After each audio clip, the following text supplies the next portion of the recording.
Alrighty. Hello, everyone. Welcome to Experience Matters, our bi-weekly, bi-monthly, when we decide we have time now, CX show where I am trying to learn to be the best CX practitioner I can be. Today we are joined by Mark Slayton, who is lovely, and we've had a great chat beforehand, but I'll let him go ahead and introduce himself and kind of, Mark, tell me who you are, where you are, and why you are here to help me learn about CX today. Okay. Well, thank you, first of all. It's an honor and privilege to be on the show and work with you and your team. I am Mark Slayton. I am a CCXP, Certified Customer Experience Professional. For those who don't know, I am video conferencing in from near Rehoboth Beach, Delaware. Fun. Let Uh, us know where you are at in the comments. Maybe you're somewhere near Mark. Maybe you're somewhere near me. I'm in Merida, Mexico right now, which is not the normal. So I apologize for this little, like hotel room setup, but we got to do what we got to do. Mark looks very pro today, and I look like a shenanigan, which is probably on par for this conversation. well, you're on travel. Yeah, for sure. And then Mark, tell us what you're going to teach me today, what you're going to teach the audience, what we're going to talk about. Well, yeah, I think I would love to talk about what pains I think a lot of people who are trying to make change in organizations, particularly people in the customer experience space, Mhm. who work typically with small budgets, small teams, limited positional authority, and yet they're tasked with leading change. And so, how do you approach that? How do you do that? What are ways we should think about our roles? Maybe a little different than what we are doing today, and certainly Mhm. different and different than I did when I was a CX practitioner. And a lot of this I pull from the Trusted Guide masterclass that I built, and all that was designed to help people who are struggling the way I did, not getting the executive buy-in, not getting the Mhm. support from senior leadership in different areas of an organization. I happened to work at a bank in the past, and so my hope is that we can address some of these issues, whatever industry you're in. But if you face those common challenges of trying to get the support, whether it's whatever the resources are, budget, people, time, and help overcome that uh, hump, and how we can get past that. I love that. So if you are new to Experience Matters, I know we have some loyal listeners. So you guys let us know you're here because I appreciate y'all. The reason we're talking about this is because when we were at the Forrester CX conference, we really heard a lot about people saying, well, I do this great program and then no one cares, or we don't have a seat at the table. People don't think that CX is, as important as it should be. And we even have a question that came in that we're going to talk about from someone that said, how do we even overcome the belief that CX is a thing? And I was like, oh man, maybe we need a whole episode on that. CX is a thing. And so, if you guys want something for us to talk about, I'm just kind of like out here learning CX and trying to ask questions and then learn about them as we go. So if there's something you guys want to learn about, we'll find someone and bring them in to talk about. Put it in the comments section. Sharon from Atlanta, if there's something you want to learn about, let me know. Or Eva from Colorado Springs. I love Colorado Springs. And Christoph from Quebec City. Thanks, guys, for being here. And if there's anything you want to learn about, let us know either in this episode or we'll make a whole episode out of it. So, Mark, we're so excited you're here. And now everybody wants to get a shout out. Brad from Irvine, California. um, so we know that CX leaders have a lot of pain when it comes to their budgets and those seats at the table. How then would you say, when you do get your chance in front of them, how do you make an impact? Yeah, great question. And if you've been in the role for any period of time, you might have experienced the eyes glazing over from people in the C-suite when you're talking. And I think part of it is we need to reframe our role. What is our actual job? What is Mhm. our role? And we often fall into the trap of subject matter expert. Uh, and there's a whole bunch of reasons we could talk about why we do that. But the ultimate thing is that we end up being subject matter expert instead of a change leader. So we need to Okay. reframe our role. And let me could just kind of give you a few examples of what that looks like. Hmm. So if you're a subject matter expert and then your thinking is here's what the data shows versus if you're a change leader, here's what this means for your goals, right? Hmm. Different leads with methodology if I am a SME, but leads with business impact if I'm a change leader. Here's Yeah. another one. You focus on the CX metrics. Imagine that. CSAT, NPS, right? Versus focusing on the business metrics, things like revenue or risk. Right. Um, and the other piece of that is, well, I'll stop there. Do you have any comments? I mean, the thing is like what I'm hearing from you is something that I had to learn on the fly because marketing at any organization always gets thrown under the bus. Mm, So, like, you can't come as someone in marketing saying, well, I know exactly how to post on LinkedIn because I've done it for 20 years. You have to say, your goals of LinkedIn are to grow your network. So, here are maybe some ways we could do that that would benefit your goals and initiatives. And so, but at the same time, because I kind of probably talked myself into jobs that I wasn't qualified for at least twice, one probably being this job 6 years ago, you really have to learn on the fly quickly to know, like, what people want, and it's never your expertise. They wanna achieve their goals first. People are selfish human beings. It's yeah. just the way we are. Yeah, and I think that's so true. And there's a danger, again, of being a subject matter expert. You take on what I call the hero role, and Mhm. so it's instead of being the hero, they want you to be their trusted guide. And Right. there's a set of different behaviors that go along with that. For example, hero behaviors, and these are ones that don't work. It starts with, and again, there's all sorts of reasons for this, but it starts with I'm the smartest person in the room. Ooh. Versus guide behaviors are I help others be smart. Mhm. Right. If I'm a hero, I'm leading with my expertise and my credentials. And if I am a guide, I'm leading with curiosity and questions. I think even as a director, even not a senior leader, but like as a director level person that I have been for a while, most of the time, if someone comes in and just starts rolling off their credentials, I'm done. I'm glazed. I'm out. Because I already know that they are talking about themselves and they are not speaking about what the role, how they can help me. And especially if they put time on my calendar and then it's all about them, I'm like, my guys, I don't got time. Yeah.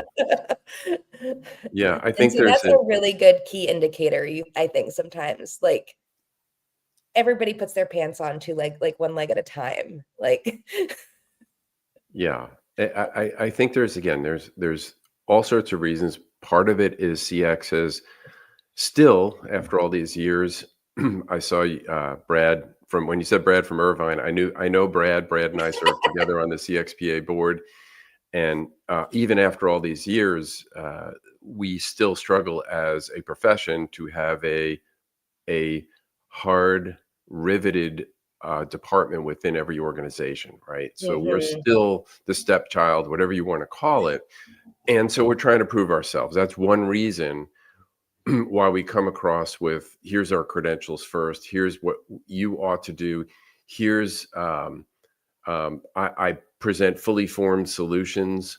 Mhm. I measure success by being right. Woo! So spicy. Yeah. So being right, I wrote a post recently on LinkedIn. Being right is overrated. You know what? Yeah, because if you're being right, you aren't like letting people also like fail or learn or approach you, right? Sometimes I think being curious is better than being right. 100%, 100%. So, yeah, so these are hero versus guide behaviors. They're Mhm. very common. I fell into the what I call the hero's trap when I was a practitioner. Again, think about all the reasons. I was in banking. There were people in banking for 4 decades, even at that same bank, and that's not uncommon in the banking world Yeah. for people to be around, and true for whatever industry you might be in if you're listening. And so, be careful. It's paradoxical that when you give up the control and the need to feel important and do what you said, Crystal, which is be curious and Mhm. interested, then they actually begin to trust you. And trust is really at the core of what change leaders need to establish as a foundation. So as you're, kind of like you bring up a big word, trust, Yeah. right? That is honestly, I think we could probably use that in our B2B vocabulary more these days, in our um, linguistics around how we like communicate with our employees and how we engage in our employees. Because if they don't trust you to have their best interest, why are they going to care about your baby, like your project, your pet project? Yeah. And I think that maybe this is cultural or demographic or age, like, but even in now post pandemic, learning to build trust in virtual environments like online, or because we're fully like Question Pro is fully distributed. And something I tell all my new hires is at the end of the day, it might be uncomfortable, but do the small talk. At least one, like ask somebody one question on a call that has nothing to do with the reason you're there, because someday you are going to need that person. Yeah. And Yeah. they are going to have to get on a call outside of a time that, isn't necessarily convenient to them to help you. And just in the same case, you may have to help them. And so, how do we start building those? Like, if you're a medium leader, let's say, how do you start building trust with senior leadership? Well, I think that's a great question, and that's a lot of what we dive into in a lot more detail in the course. And it starts off with the trust assessment, Mm, and I use the one from Trusted Advisor Associates, and I can send you a link for the show notes if you want, to reach those folks. But I use that at my class at MSU with the students because I believe they are change leaders. okay. That's the Customer Experience Management Master's Program at Michigan State University. Wait, doesn't Raj teach at that too? Raj teaches a class right after mine. Oh, Lils. Okay, great. Yeah, I was you like, know, wait, I have heard a lot about this program. yeah, yeah. And so it's understanding, and yeah, I don't know how much time or depth you want to go into it, but basically it's understanding what it means to be trustworthy, because Mhm. there's someone who's doing the trusting and someone who's wants to be trusted. And so there are 4 elements according to the Trusted Advisor in the original book, The Trusted Advisor, and then the reprint 20 years later. And those are credibility, reliability, intimacy, something they call intimacy. And the last one is self-orientation, which is on the denominator because you want to do the opposite of being self-oriented, as we talked about through the Yeah, hero versus guide thinking. that's awesome. I think all my like ideas of trust came around from religion. So that's like a whole nother podcast that we can jump into. But I always talk about how the classes, especially maybe some of the students right now that are taking your class, those are the classes, they may not feel like they're making the biggest impact at the time, but in 10 or 20, 30 years, those are the classes that really shape people and students as they're working, like moving through the world. And so I hope you should tell your students. This random woman that I did a live stream with said that you should pay attention to this class because you're going to need it in 20 years. Because I really think that those are things that are not, because we're remote now, you are not learning through osmosis in the workplace, right? You can't see your boss jumping on a call outside of with limited time because like I'm in Mexico, my boss is in Oregon. You don't see the sacrifices maybe along the way that you can see as much now in like the virtual space as you could in those in-person spaces. Do you think CX has suffered as we've moved into a more digital workplace environment post-pandemic? I think so. I think there is some degree of that. It's hard to measure, of course, but I think Yeah. there is, because of what we just talked about, is how important trust is. Hmm. And especially if you have the three things I talked about: a small team, small budget, and limited positional authority. If you've got those three, and then you're trying to build trust, and you have to do it through a Zoom call, in some cases, I've heard that people turn their cameras off during these calls. So Oh, praise the Lord. Those are the best calls. Camera off calls are the way to go. Sorry, yeah, keep going. but it's that much harder to build trust because body language is a huge part of the nonverbal is just such a big part of communication. But there's nothing quite like being in a group, being in person, and so yeah, from that standpoint, trust is affected, I believe, Hmm. in the remote environment. Yeah, the stakes are higher. What is okay? So you're trying to get in front of your CFO. I always think our CFO and COO are just they're just one person, and he is the most kind. Like, actually, I just got him on a podcast last week for the first time in 9 years, and I was like, "Let's go!" And but he is the most kind, like most generous person. But he is very like numbers driven. He is like, well, tell me why this matters. How does this matter to the company? Why does this matter to me? How should I be like, how do I champion this? What are some ways to maybe, in the trusted guide kind of like, I would say framework, how do Mhm. you practice that? Do you recommend that people like practice their pitches to their partners or their team? Or, how do you get over maybe those like executive jitters? Yeah, so I know what you mean when you say pitch because it's so commonly used in marketing as Oh, sorry. outside of marketing, it could have maybe not quite the same connotation. So, Okay. so in fact, from a trustworthiness standpoint, pitch could really sound insensitive and maybe very self-oriented. So I know that's not what you meant, but so you asked a really good question: is how do you do this? How do you get the attention of the C-suite? And I think it starts with I mentioned before about the trap and the language that we speak. And Yeah, so I mean, I gotta language, work on that too. yeah, everybody really does. It's not just CX, but in the CX world, there are certain things that I call CX enablers, and this is the activities or what teams do. And they're important. Don't get me wrong. We do them. We have to do them. They're part of the role. But really, what we need to do is share business outcomes and talk in that language. So, an example of what we do activities could be surveys and voice programs, journey mapping, training program, CSAT, NPS, Those are all customer, words that I have heard on this podcast. yeah, customer effort score, customer feedback. Those are all important. But what we need to do is start talking in terms of financial impact, operational impact, and strategic impact. So things like revenue and growth protection, customer Hmm. lifetime value, retention and churn rates, profit margin improvement. So enablers are tools, outcomes are results. Speak Mhm. the outcomes first. Okay. Speak the So, outcomes first. yeah. Okay, that's so lead with outcomes and then kind of, maybe I don't know, then you get nervous and then your whole plan breaks down. How do you recover? I'm sure you've seen a few bad where you are like, this person is going to do great, and then they crumble in the middle. Yeah, well, I think understanding what caused the crumble is important.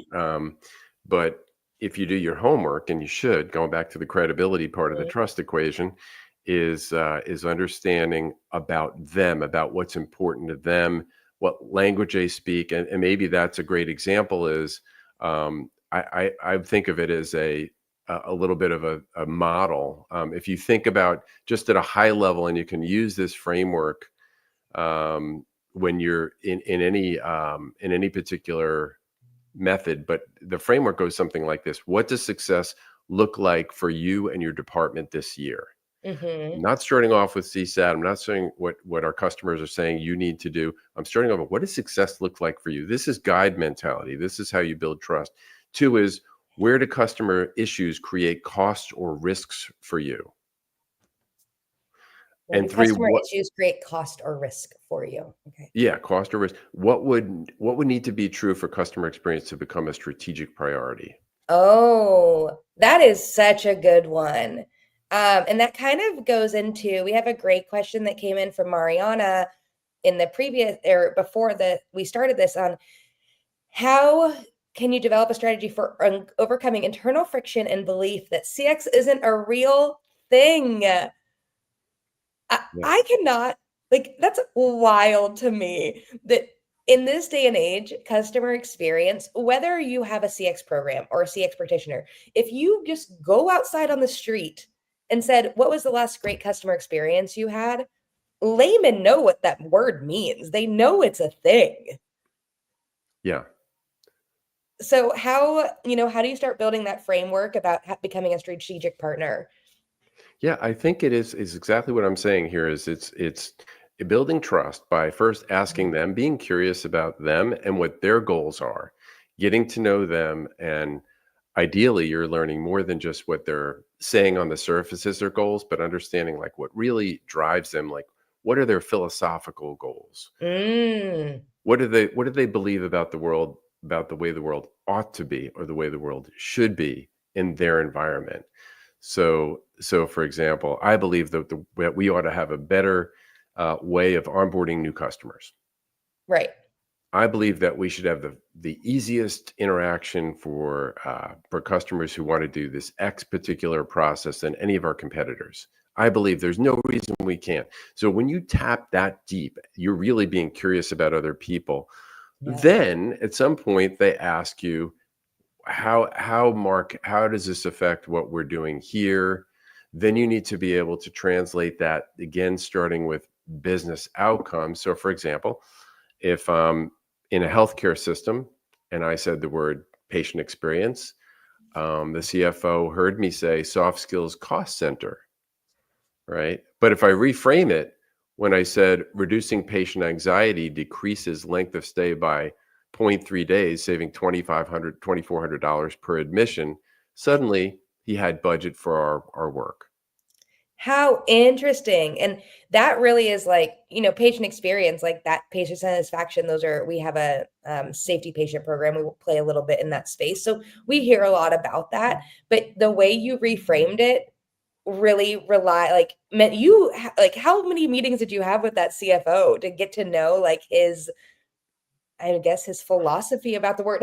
Is that a question you have? Hello, C-suite. Tell me about your your philosophy on how you think the world is structured.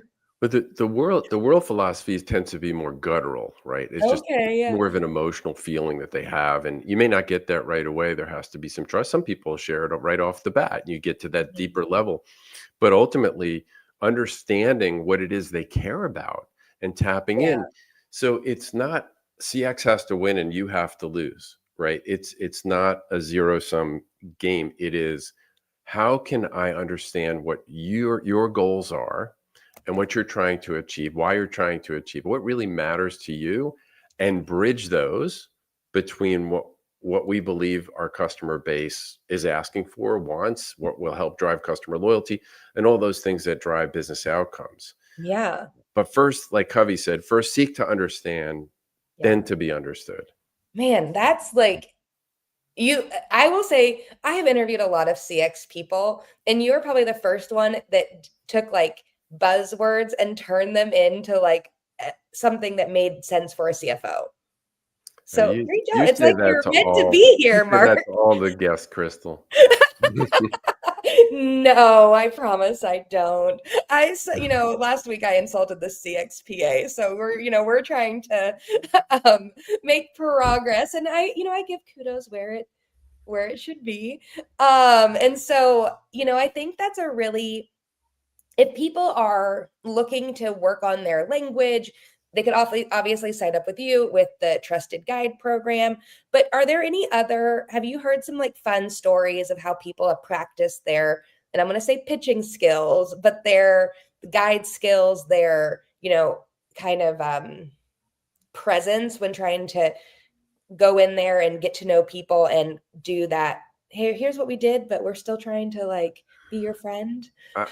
Sadly, so there are a lot of great programs out there. I'm not familiar with other, let's say, training programs. If you're working with a consulting group, hopefully they're helpful enough in that area to know this stuff.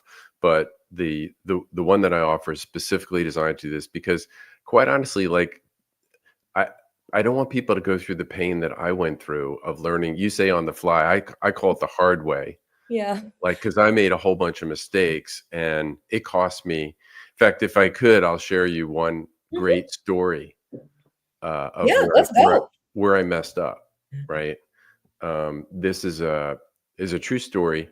I was really interested. So we were doing all this predictive predictive data, uh, capturing all that data from things like Net Promoter Score, customer satisfaction, customer effort score, all these sort of feeling sentiment oriented metrics that kind of we ask customers would they recommend. So that's a predictive metric. But I wanted to get one that was a latent indicator that said what did customers actually do with their feet, and we called it the client experience index. And I worked together with a cross-functional group of senior leaders, had the CFO very involved in the whole process. And I thought we had thumbs up all the way. We had, I mean, this took probably 2.5 to 3 years to develop the metrics, the data we were going to pull, work closely with finance. Like I said, it was a cross-functional team. So we just thought we had all the ducks in the row. And so when I went to the executive boardroom to present this, I was surprised when we got one person in the room who had an adverse reaction to this. And it was someone I thought I had his buy-in and support. Mm, And I missed it because he wasn't saying a whole lot. And the truth is that his issue was he felt this new index, he didn't have control over it. And because of what other, it was essentially a share of wallet. yeah. Is the bank operating on all cylinders? Is it feeding the beast? Are all the business units hitting the cylinders? And are how engaged are our clients? It was called the client engagement index. And he was concerned about he couldn't control what, let's say, mortgage did. This was a bank, or deposit or whatever. And Yeah. so he pushed back hard. And this caused a lot of angst for me, a lot of sleepless nights. Um, I had to go back to the drawing board. I had to rebuild broken trust with this person. And I would like other people to avoid that. But that was my failure story of really thinking I had complete buy-in across the board. And even then, you really need to understand who your stakeholders are, Yep. what influence they have, how supportive or non-supportive they are of you and your initiatives. So that actually, Mark, that reminded me of a conversation we had last week. We could have also like shout out to me and Mark. We had this same conversation last week prepping for this. Mhm. But like we could have just like recorded that and it would have been just as good. But last week you talked about building like you said you've built like like a physical matrix on how you track stakeholders. Can you talk a little bit more about that? Because I found it really fascinating. Well, there's a number of tools that go beyond just like a spreadsheet of who Mhm. the people are in your organization. So you really need to understand what I mentioned. Some of those things I mentioned earlier, the philosophical goals. So that's really, that requires you to work on the relationship to really understand what's really driving them, what's motivating them, not just the business stated business goal. Anybody could say that, but like what's underneath that, what's driving you? Because if you can get to that level, boy, you have a real opportunity to bridge the work that you're doing to what their goals are, and help them accomplish those. So one of the tools is basically a T chart, inverted T chart, and it it's just a really cool. Someone in I want to say Denmark created this, and we can include that in the show notes as well if you'd Yeah. like. But we go into this as part of the, how you map out your own. So yeah, there's a spreadsheet of all the names, but then you chart this, and so you draw a circle of where people fall into the quadrant. The size of the circle relates to their degree of influence. Oh The my gosh. So it's like a secret code also in case someone sees it. I wouldn't share this with the whole organization. Um, because it's your own estimation of the degree of influence. You could be totally wrong, but you got Mhm, to start somewhere, and you're going to keep checking yourself. So it's degree of influence. It's the left or right. Along the x-axis would be adversary versus proponent, mhm, and then you jot them, and then you get a visual picture of where they are, of how big their circle is, and then there's strategies on how to engage with the different types. mhm. For example, someone has a high degree of influence, and they're very engaged with you. You want to tap on that person. You want to do everything you can to build that relationship, to gain and garner their support and keep it. But there's strategies for each one of those different quadrants where people lay, but it forces you to get out of your own way Yeah. and get out of yourself and do this instead of hero mentality and do what you need, what you think you need to do in a vacuum. You're doing this now, trying to build a guiding coalition of people strategically, and it could take a while. Yeah. And who doesn't want to be on like a coalition? I don't know. That seems like very like like if somebody asked me to be on a coalition, I'd be like, that sounds so fun. I just love the word. Like, Yeah, and but if you keep that cadence of it's not Mark's team, it's our Mhm. team, then Right. you will get by them. They have to feel the ownership of what they're contributing to this. We called it the Client Experience Leadership Council, but you don't even have to have a name for it, but it could be very informal. But the idea is that you're building these relationships with people who can help you push that rock up the hill. Amazing. I love that. I think there's a lot of I think benefit to be had to understanding the team that you work with and the people that are there. I do that a lot at Question Pro. We have, we're about 400 people worldwide now. We were only 150 when I started 6 years ago.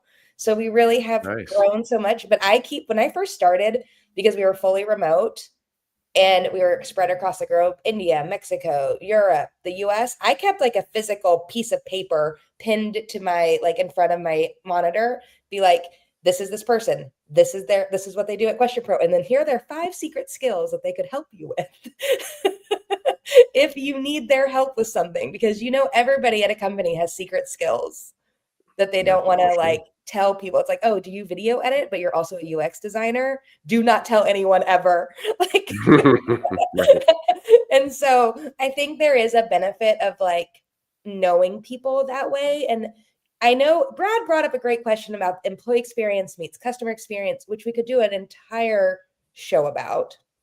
And I don't really want to dive into it because I have a lot of spicy thoughts about it that are not very nice because CX people talk about it all the time. And then I'm like, well, when was the last CX EX program that I saw a case study on?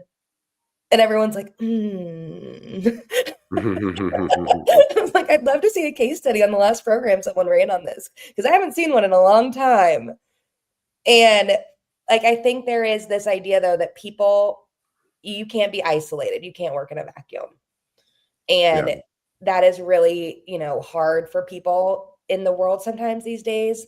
We're really kind of like, I would say culture is very I centered, and we're very much like protecting my peace, protecting my time, protecting my space. And uh there is Eric Kyle, I see you. There is always an idea that CX is for the customer. And so you as CX practitioners, I would say, have to be for the other people. Like your C-suite is your customers. So if you're going to put as much effort into making great experience for your customers that are your consumers, like you have to make great experiences for your C-suite too. Yeah. So Yeah. I think I don't know if you want me to double tap on Brad's question or not. not really. I think we need to save it for another episode because Okay. I just Mm, y'all, CX people are really into the CX EX combo. EX people are not into it as much. mm. And we have a whole podcast about culture and the employee experience. We have a whole employee experience survey platform. We're actually talking about it at X Day coming up about psychological safety in the workplace and listening 2.0. And all these things. And then you know what they don't want to talk about? CX. They're like, nah, the CX people talk about EX. We don't talk about them. Yeah. Well, but there is a correlation between, the employees and customer experience, and Oh, yeah. and there's a lot of work that needs to be done in the culture of an organization. I won't go into the details of it, but because we don't have time today, but there's a lot of that needs to go into the culture of the organization. From, if you think about the employee experience maturity model, of the time they even begin interviewing to the Mm-hmm. time they leave, that about the importance of customer experience and how it fits into everything else that they're going to be hearing, seeing, doing, and so that becomes a cultural thing. And if they're out of sync, like there's studies that have been done that show that the higher the employee satisfaction about their own work, Mm-hmm. the better the customer satisfaction, the better the Mm-hmm. customer outcomes, um, even within the same organization with multiple sites. So I'll leave it there. I'll just say it's a good question that Brad asked, but maybe for It's another, for maybe. a different topic, because then it's like, okay, now all of a sudden you have a EXCX coalition. Your CFO is going to have a meltdown. Like, what's happening here? But Mark, any final words on, something we may not have covered for people who are saying, I'm fighting for my CX program, I'm fighting to be heard, you know, uh it's okay, Brad. How do you, what are your like top two recommendations for them? Well, I would say, one is to understand the language that your organization speaks when it comes to business outcomes. Okay. So, for example, in banking, it might be growth metrics like customer acquisition cost or net interest margin for profitability, or risk metrics like credit loss provisions. If it's insurance, it might be in underwriting, the combined ratio or loss ratio. In claims management, there it might be the claims processing time. And so you understand your business and you're speaking those language, and you start there first. Mm-hmm. Right. And I would say the other one is, and so you're translating, right? You're a translator. You're translating what you know about customer experience on those metrics to business outcomes. You become really good at that. And you have to do homework, and I would become very friendly with finance, with your finance team. Ooh, Right. okay. So Yeah. rather than going into headwinds, dovetail into the metrics that they already use or they'd like to use in terms of financial metrics. But come to the table with some knowledge of it. Don't come with someone, oh, really? Um, you know, use cross sell ratio. What does that mean? So you need to be able to link those things together. I think that's the first thing. And then secondly is, take a look at yourself, and the extent to which you're acting and behaving as a hero versus a guide. You know, Mm-hmm. um, they're not looking for another hero, but they would welcome a guide who can help them to achieve their goals. I would say like this is going to sound so spicy. C-suite people already think they're the hero. Like they're not going to let another hero in the room. But every Batman needs a Robin. Be the Robin. That's another example. I mean, that's definitely I think those are great takeaways. Being the guide is really important for making sure because you're also kind of doing an education piece, right? Like, this is where we are, this is why it matters, and how it aligns with we have to do this in marketing all the time, because everybody thinks they can do marketing, which is my favorite part of my job.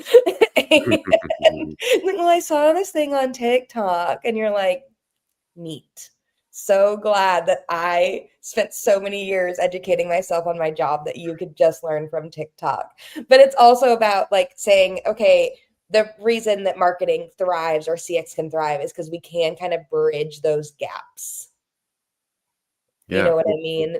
And kind of like pull us into those directions. I would say, when we bridge those gaps, we succeed. When we don't, we fail. Yeah. That is and you're the C-suite's not failing. They're just sitting at their desk going, "What's happening?" And you're falling down a bit of despair. Yeah. Yeah. Well, Mark, if anybody has any questions, you can friend him on LinkedIn. Don't friend me. I can't answer your questions. Mark can answer them. I cannot. I can just send you to resources. If you have a topic you'd like us to cover, CXEX, I can see it on the horizon, even though I will not it will not be my favorite episode, but I can see it on the horizon. And then if y'all want to join us at Question Pro X Day on October 9th, you can use code Howdy, or Paulina, who's our producer in the background, she has a code. If you use Paulina's code, then she gets a prize. And so yeah, we're giving away a pair of like a Stetson cowboy hat to the Nice. employee who brings the most attendees to X Day. Nice. That's a great prize.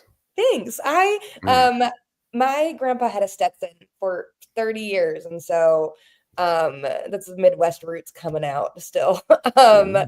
so I was like, oh, they're so fun, and who's gonna buy one themselves? You know what I mean? Like, you have to give away prizes. This is a CX tip, guys. Give away things people want. Nobody cares about your I don't know, like Question Pro survey license. We can't give away those because nobody wants that. No offense, everybody.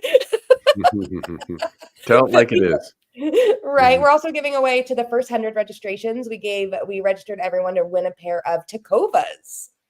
Whoa. Yeah, I don't play when it comes to X Day. So make sure you come to X Day. It's going to be a great time. We're going to be talking about CX, EX, and market research. And Mark, thank you so much for joining us. I appreciate your time and all your insights. Crystal, thanks so much for having me on the show. It was a lot of fun, Good. and I hope I'll have another opportunity to come back and join you. Amazing. I'll talk to you later. All right. Take care. Bye.